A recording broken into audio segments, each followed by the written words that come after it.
ओम शांति। आज सुनते हैं 11 दिसंबर की अव्यक्त मुरली का मुरली मंथन। मुरली से दिल में छपने वाली गहराई की बातें। आज की मुरली में बाबा ने बहुत ही सुंदर मुरली, बाबा ने कहा, हर एक ब्राह्मण बच्चा बाप द्वारा सर्व समर्थ, हर एक ब्राह्मण बच्चे को बाप द्वारा सर्व समर्थियों का खजाना मिला हुआ है। सर्व समर्थियों का खजाना, और इन समर्थियों की चाबी जो है वो है रूहानी स्मृति। मतलब जितना हमें स्मृति शक्तिशाली, उतना हमारा समर्थी भी शक्तिशाली। समर्थी तो स्वतः आ जाती है, कोई ना कोई श्रेष्ठ स्मृतियाँ बुद्धि में 24 घंटे घूमती रहनी चाहिए। स्मृति अगर शक्तिशाली है तो आपका समर्थी भी ऑटोमेटिकली शक्तिशाली। फिर बाबा ने कहा रूहानी स्मृति अर्थात मेरा बाबा। बाबा ने कहा मेरा बाबा कहना माना सर्व जन्म सिद्ध अधिकार प्राप्त करना। मेरा बाबा कहना सब जन्म सिद्ध अधिकार, लेकिन दिल से कोई कहे ना मेरा बाबा।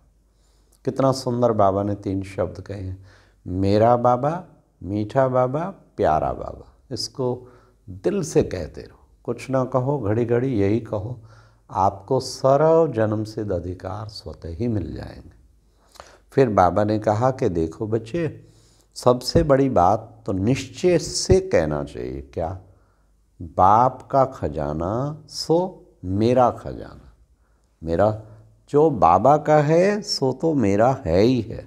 बाप का खजाना सो मेरा खजाना। बाबा की सर्व शक्तियाँ सो मेरी शक्तियाँ। बाबा के सर्वगुण सो मेरे गुण।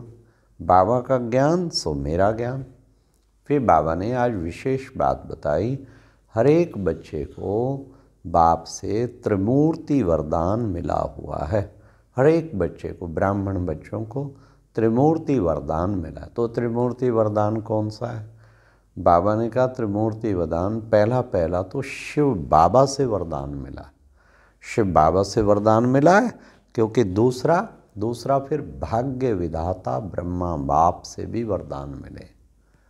और तीसरा बाबा ने कहा जगदम्बा की विशेष मधुर वाणी का वरदान मिला है। ये 3 वरदान, शिव बाबा के वरदान, उसका वर्षा मिला, कितनी बड़ी प्राप्तियां हुई, भाग्य विधाता ब्रह्मा बाप का वरदान, उसके अलौकिक चरित्र फॉलो किए, और मधुर वाणी ज्ञान की देवी ज्ञानेश्वरी जगदम्बा का वरदान। तो ये बाबा ने कहा 3 वरदान हर एक को मिले हुए। फिर बाबा ने कहा आज की सारी मुरली जो विशेष थी, प्रत्यक्षता का नगाड़ा कैसे बजे। बाबा ने कहा प्रत्यक्षता का नगाड़ा बजाने का आधार है प्रतिज्ञा। संपूर्ण प्रत्यक्षता का नगाड़ा बजाना चाहते हैं ना, तो फिर प्रतिज्ञा तो करनी होगी। प्रतिज्ञा और प्रत्यक्षता का बाबा ने कहा बैलेंस चाहिए, फिर प्रत्यक्षता का नगाड़ा बजेगा। और यह बैलेंस ही बाबा ने कहा बाप के द्वारा तुम बच्चों को ब्लेसिंग प्राप्त कराएगा। कितनी ब्लेसिंग मिलती बाबा की जब ये हम बैलेंस करते।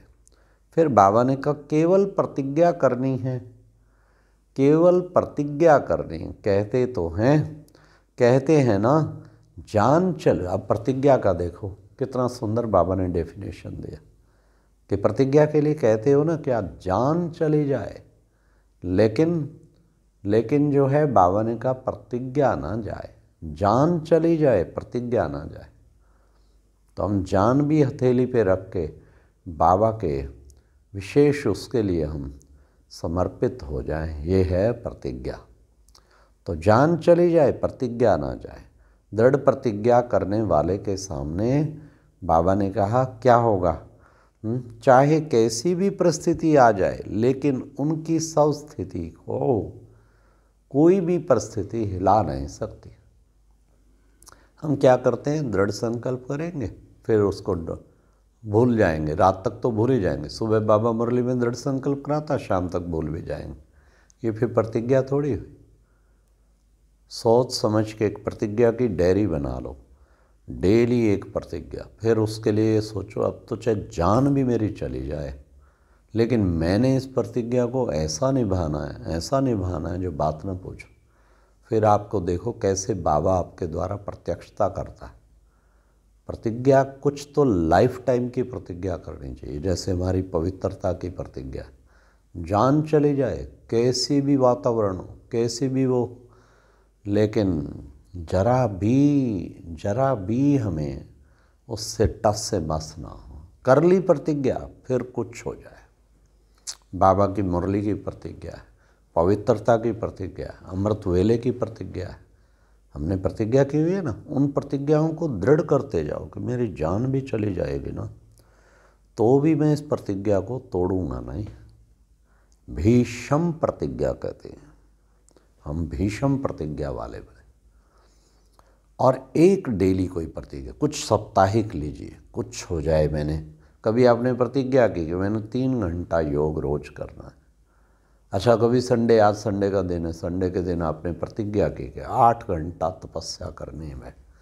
फिर पूरा एड़ी से चोटी का जोर लगा देना चाहिए कि जब जान चली जाए लेकिन प्रतिज्ञा नहीं जाएगी। कोई भी परिस्थिति मेरी प्रतिज्ञा की सब स्थिति को हिला नहीं सकता।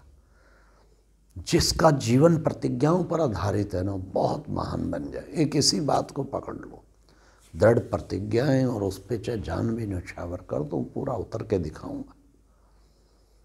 तो ये बाबा ने एक बहुत सुंदर, आज प्रतिज्ञा ही प्रत्यक्षता का आधार।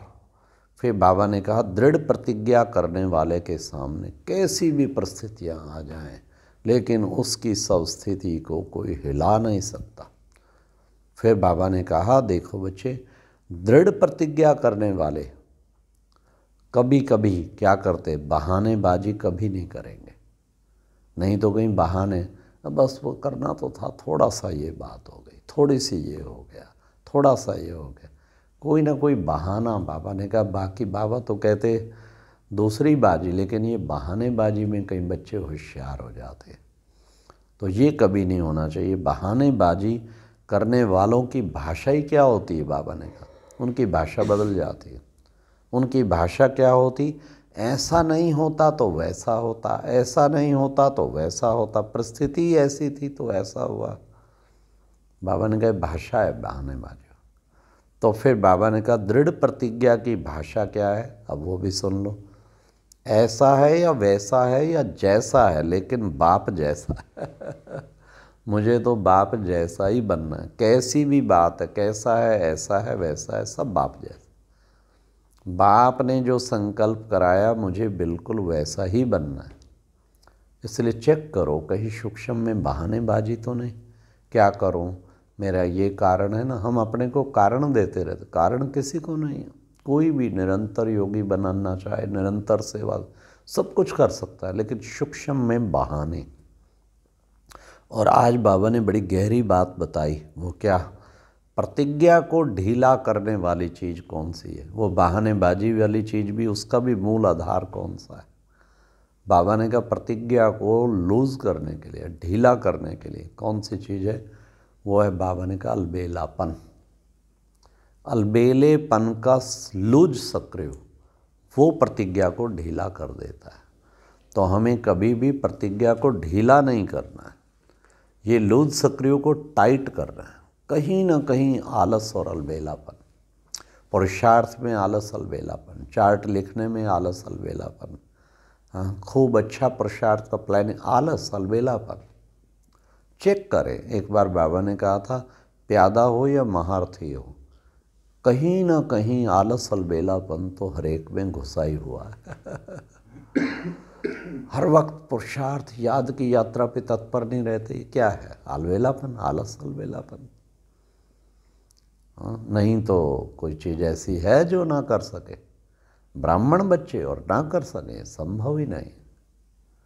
इसलिए बाबा ने कहा ये विशेष बच्चों को ध्यान रखना है। फिर बाबा ने कहा मास्टर दाता बन, स्नेह सहयोग देते जाओ, लेने के इच्छुक नहीं बनो, लेकिन देते जाओ।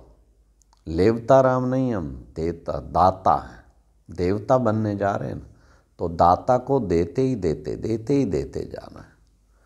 यह स्नेह दे तब मैं सहयोग दूँ, ऐसा नहीं मुझे देना ही देना है, मैं दाता का बच्चा हूँ ना, इसलिए मुझे देना ही देना है। अच्छा, ओम शांति। आज विशेष बाबा ने कितना सुंदर जो बताया। सारा दिन ध्यान रखें, प्रतिज्ञाएं आज ही डायरी बनाएं प्रतिज्ञाओं की, और प्रतिज्ञाओं पे आधारित मेरा जीवन होना चाहिए। अच्छा, ओम शांति। ये था आज की अव्यक्त मुरली का दिल में छपने वाली गहराई की बातें। ओम शांति।